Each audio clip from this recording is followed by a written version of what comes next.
மாடோட கொம்புல வந்து ரப்பர் குப்பி மாட்டணும் அப்படின்ற மாதிரி அந்த இதெல்லாம் போட்டா எப்படி இருக்கும் அப்போ இந்த ஜல்லிக்கட்டு அப்படின்னு? அதெல்லாம் போட்டால் ஈஸியாக இருக்கும். மாடு அணைகிறவங்களுக்கு ஈஸியாக இருக்கும்.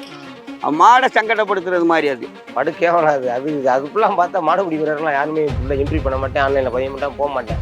இதில் எங்கடா விளையாடணும் அப்படின்னு.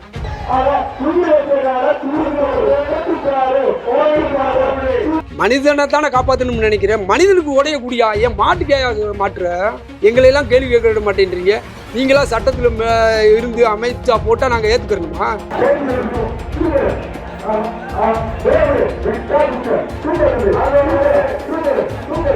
பெரிய கிரவுண்ட் இருக்கு, எல்லாரும் உட்காந்து பாக்குற மாதிரி இடம்லாம் இருக்கு. அதனால நீங்க இனிமே இந்த ஊருக்குள்ள இப்ப நீங்க நடத்துறீங்க இல்லைங்களா, இங்க எல்லாம் நடத்தக்கூடாது, அங்க வந்து நடத்துங்கன்னு கவர்மெண்ட் சொன்னா ஏத்துப்பீங்களா? அவனியா வரதுக்குள்ள எங்கேயாச்சும் நாங்களே கராமமே இடம் பார்த்து கொடுத்துருவோமுங்க. நீங்க சொல்ற இடத்துல தான் நடத்தணும். பழைய ஜல்லிக்கட்டு நடந்தது வீர விளையாட்டு. ஆனால் இன்னைக்கு நடக்குது வீர விளையாட்டுனாலும் அரசியல் உள்ளே புகுந்து ஏன் கட்சி பெருசு ஓன் கட்சி பெருசுன்னு உண்டாக்குறதுனால வந்த விளைவு தான் இது.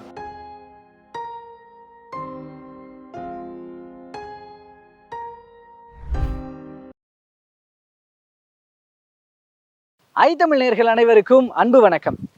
இப்போ நாம ஜல்லிக்கட்டு பற்றியும் ஜல்லிக்கட்டு மாடுகள் பற்றியும் எடுத்துக்கிட்டு இருக்கிற இந்த தொடரில் இப்போ நம்ம நின்றுக்கிட்டு இருக்கிற இந்த இடம் அப்படிங்கிறது மதுரை மாவட்டம் அலங்காநல்லூர் பக்கத்தில் இருக்கிற கீழக்கரை அப்படிங்கிற கிராமத்தில் புதுசாக தமிழக அரசால் அமைக்கப்பட்டுக்கிட்டு இருக்கிற ஒரு ஜல்லிக்கட்டு மைதானம். அதனுடைய என்ட்ரன்ஸில் தான் நின்றுக்கிட்டு இருக்கிறோம். இப்போ நீங்கள் பின்னாடி இருக்கிற கட்டமைப்பு புதிதாக திறக்கப்பட உள்ள ஜல்லிக்கட்டு மைதானம். அந்த ஜல்லிக்கட்டு மைதானத்தில் மாடுகளுக்காகவும் மாடுபிடி வீரர்களுக்காகவும் பல்வேறு வசதிகள், பார்வையாளர்களுக்காகவும் கூட பல்வேறு வசதிகள் செய்யப்பட்டிருக்கு. பொதுவாக இது அமைக்கப்படுற காரணம் அப்படிங்கிறத பொறுத்த வரைக்கும் ஜல்லிக்கட்டுக்காக ஒரு நிலையான ஒரு இடம் இருக்கணும் அப்படிங்கிற ஒரு நோக்கத்தோட இந்த இடம் அமைக்கப்படுறதாக சொல்லப்படுது. இங்க இருக்கிற ஊர் மக்கள் கிட்டயும் பொதுவாக ஒரு காலமாக ஒரு பாரம்பரியமாக இங்க ஜல்லிக்கட்டு நடத்துறவங்க அவங்க கிட்டையும் கேட்கும் பொழுது அவங்க சொல்ற விஷயங்கள் என்னன்னா, இப்போ இந்த மாதிரி ஒரு இடத்துல நீங்க கட்டி உள்ள இருக்கிற இந்த மாதிரி ஒரு நடைமுறை கொண்டு வரதுனால எங்களுடைய பாரம்பரியம், அந்த பண்பாடு ரீதியிலான விஷயங்கள் எல்லாம் கொஞ்சம் வந்து மறைக்கப்படும், இந்த எல்லா பெருமையும் அந்த இடத்துக்கு போய் சேரும். ஏன்னா பொதுவாக ஊருக்கு மத்தியில் இப்படி நடத்துறது தான் வந்து ஒரு மண்வாசனையோடு கலந்த ஒரு நிகழ்வு அப்படிங்கிறதையும் பதிவு பண்ணுறாங்க.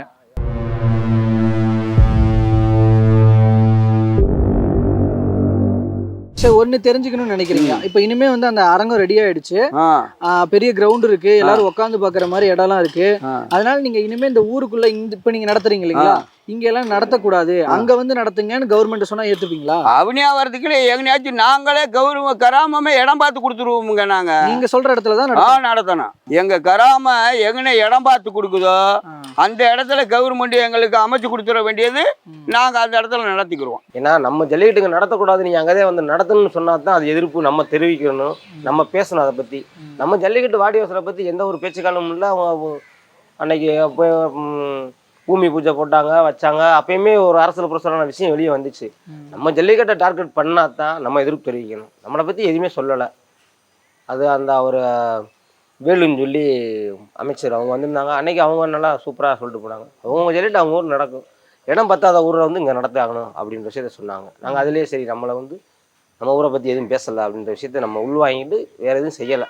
அது யாரும் போடலை, அந்த நியூஸில் வருது அப்படி வெளியில்.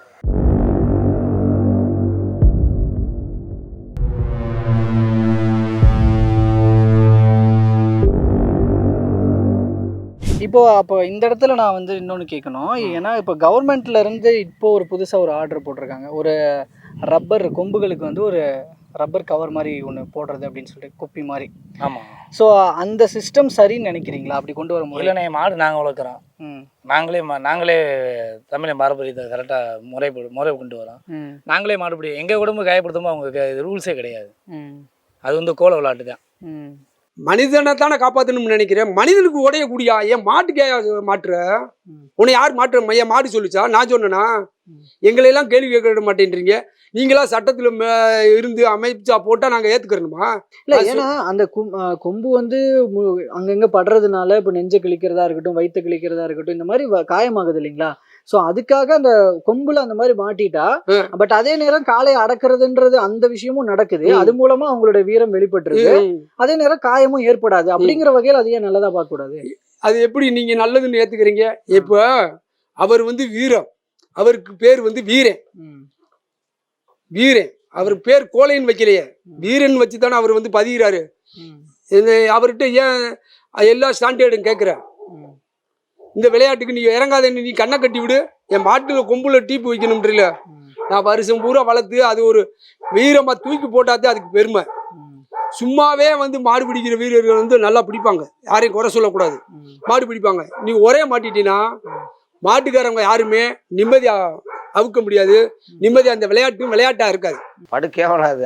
அதுக்குலாம் பார்த்தா மாடுபிடி வீரர்கள்லாம் யாருமே உள்ள என்ட்ரி பண்ண மாட்டேன், ஆன்லைனில் பதிய மாட்டேன், போக மாட்டேன். இதில் போய் எங்கடா விளையாடணும் அப்படின்னு. அந்த சூழ்ச்சி தான் பின்னாடி இருக்குன்னு நினைக்கிறீங்களா? ஆமாம், அது வீரம் இல்லைங்க, வீரம் இல்லை. கபடி விளையாடுறோம்னா போய் ஒரு சின்ன முட்டிக்கால்லையோ இல்லை கையிலையோ லைட்டாக தேய்மானம் இருந்தால் தான் அந்த வாங்கின ப்ரைஸுக்கு கொஞ்சம் மதிப்பு இருக்கும். டேய் அந்த ஊரில் ஃபஸ்ட்டு வாங்கணும்டா, அந்த பட்டை காயக்கூடாது அப்படின்றது சொல்கிறது ஈஸியாக இருக்கும். எதுவுமே இல்லாமல் போய் கபடியே விளையாடாமல் நான் ப்ரைஸ் வாங்கிட்டு வந்தேன்ற கதையாக இருக்கும் இந்த மாடு விளையாடுறது. குப்பி வேணாம், குப்பி தவிர்த்தால் மாடுபிடி வீரர்கள் யாரும் களத்தில் இருந்து மாடு பிடிக்கிறதுக்கு கேவலப்படுவாங்க. அது பசுமாடை பிடிச்சி நாங்கள் விளையாண்டு போயிடுவோம். அந்த தான் எங்களுடைய உள் மனசு சொல்லும், விளையாட மாட்டாங்க. அதை கண்டிப்பான முறையில் தமிழக அரசு அந்த குப்பி வைக்கிறத மறந்துடுங்க. நீங்கள் அப்படியே வைக்கணும்னு சொன்னாலும் மாடு நாங்களாம் ஏற்றிட்டு போக மாட்டோம். என்னால் 5 மாடு இருக்குது, 5 மாடை எந்த ஜல்லிட்டு ஏற்றிட்டு போக மாட்டேன். அது வாட்டுக்கு எப்பயும் மேலே சாப்பிட்டுக்கிட்டு அது வாட்டுக்கு இருந்துட்டு போய் இங்கேயே அப்படின்ற ஒரு எண்ணத்துக்கு வந்துடுவோம். அதெல்லாம் போட்டால் ஈஸியாக இருக்கும், மாடு அணைகிறவங்களுக்கு ஈஸியாக இருக்கும். மாடை சங்கடப்படுத்துறது மாதிரி அது. அப்படியெல்லாம் ரப்பர் வச்சு கொம்புல ரப்பர் வச்சு மாடெல்லாம் அவுக்கிறது வந்து அப்படி. அப்போ பயமில்லாமல் மாடு அணைகிற வீரர்கள் அணைவார்களை ரப்பர் தானே குத்துனா உடம்புல ஒன்று செய்யாதுன்னு சொல்லி எப்படி மாடு அடக்கக்கூடிய ஒரு சக்தி மாடு அணைகிற வீரர்களுக்கு வந்துடும்ல. இது வந்து இந்த குப்பி கும்பலாக வச்சு அவுத்தோம்னாலே அது ஜல்லிக்கட்டே இல்லை, ஜல்லிக்கட்டே இல்லை. அது நல்லா இருக்கிற மனுஷனை போயிட்டு நீ ஸ்டிக்கை வச்சு நடாடா அப்படின்ற கதையாக இருக்குது. ஸ்டிக்கை வச்சுக்கிட்டு நீ ஓட்டப்பந்தயத்தில் பிரைஸ் வாங்கிட்டு வாடா அப்படின்னு அது நல்லா இருக்கும். இல்லை அப்படி வைக்கிறது ஜல்லிக்கட்டுக்கே அவமானம்னு நினைக்கிறேன். அவமானம் படு கேவலம்.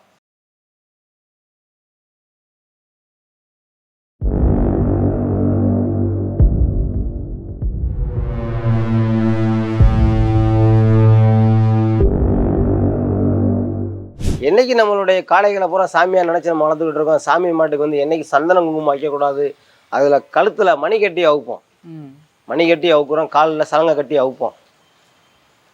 மாடு போனாலும் ஏதோ ஒரு புதருக்குள்ள நின்றாலும் அந்த மணி சொண்டு கட்டி நம்ம மாடை கண்டுபிடிக்கிறலாம். வேற வேலை பார்க்குறவங்க கொள்றவங்க மணி சொண்டை கட்டி மணி சொண்டு கேட்குது மாடு இருக்குன்னு சொல்லி அலாட் ஆகிடுவாங்க. அலாட் பண்ணுறதுக்கு தான் அந்த மணி கட்டுறான்.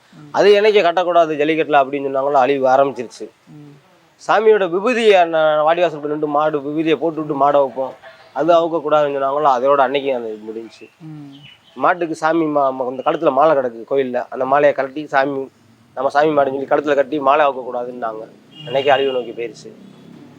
மாடுபிடி வீரன், மாடுபிடி வீரன் மாடை பிடிக்கிறான்னா அவனுடைய சேஃப்டிக்கு கொம்பை தட்டி விட்டு தான் மறுபடியும் குத்த வருதுன்னா கொம்பை தட்டி விடுவேன். கொம்பை பிடிக்கக்கூடாது, கொம்பை பிடிக்கக்கூடாதுன்னாங்க, காலை பின்னக்கூடாதுன்னுவாங்க. ஏன்னா கரகரன்னு சுற்றுற மாட்டெலாம் கால் பின்னாதான் வீரன் உள்ளே நிற்க முடியும்.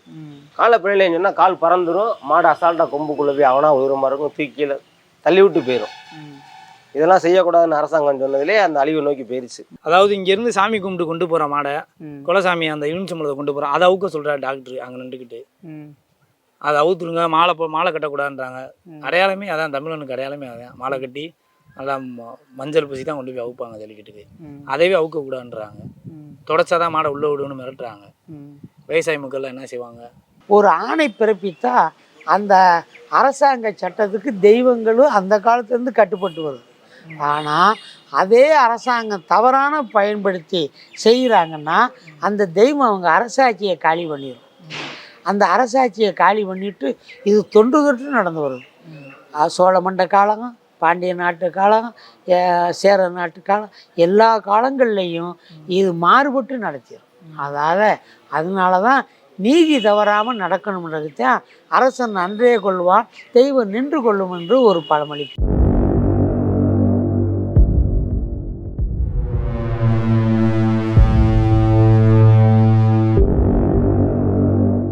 இப்போ அந்த காலத்துல இருந்த ஜல்லிக்கட்டுக்கும் இப்போ நடந்துகிட்டு இருக்கிற ஜல்லிக்கட்டுக்கும் வித்தியாசம் தான் பாக்குறீங்களா?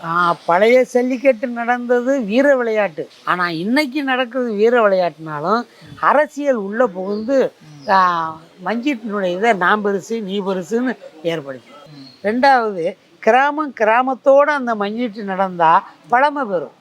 கட்சியை ஊட வச்சு ஏன் கட்சி பெருசு ஓன் கட்சி பெருசுன்னு உண்டாக்குறதுனால வந்த விளைவு தான் இது. இதுதான் பொதுவான ஒரு விளைவுன்னு வை. சரிங்க. கட்சியை ஊட பூத்தக்கூடாது. கட்சி பாதுகாப்புக்கு தான் வரணும். அது விட்டுட்டாங்கல்ல. ஏன் அவங்க விடுறாங்க? இவங்க என்னடா அடிப்படி சண்டைப்பட்டு சாதி கலவரத்தை ஏற்படுத்திட்டு குண்டக்கு மண்டக்கு பண்ணுறாங்களே, நம்ம அரசாங்கமே நடத்திடுவோம் அப்படின்ட்டு போகுது. இப்போ அதில் கூட இப்போ ஜல்லிக்கட்டில் கூட மேல்தட்டு மக்கள் மட்டும்தான் இது அவுக்க முடியுது. அதான் அதே மாதிரி குறைந்த டைங்கள் 2 மணியோட நிப்பாட்டிட்டாங்க. ஒரு 5 மணி வரை கொடுத்தா கொஞ்சம் நல்லா இருக்கும். எல்லா மடங்களையும் விரைவில் ஊற்றலாம். அது ஒன்று தெரியப்படுத்தலாம். ஓகே. ஸோ இந்த மாதிரி கோரிக்கைகள் இருக்குது. இதெல்லாம் அரசாங்கம் ஃபாலோ பண்ணாங்கன்னா நல்லா இருக்கும், எடுத்துக்கணும் அப்படின்னு நம்ம நம்புவோம். ஆமாம். ஸோ இதில் இப்போ இவர் வேற ஏதோ சம் ப்ராசஸ்லேயே இருக்கிறாரு. இல்லை பயமாக தான் இருக்குது பக்கத்தில். அப்பெல்லாம் ஒன்று. ஓகேண்ணே. ஸோ இப்போ இந்த இடத்துலையும் நீங்கள் பல்வேறு தகவல்களை சொல்லியிருக்கீங்க. அதுக்கு ரொம்ப நன்றிங்க.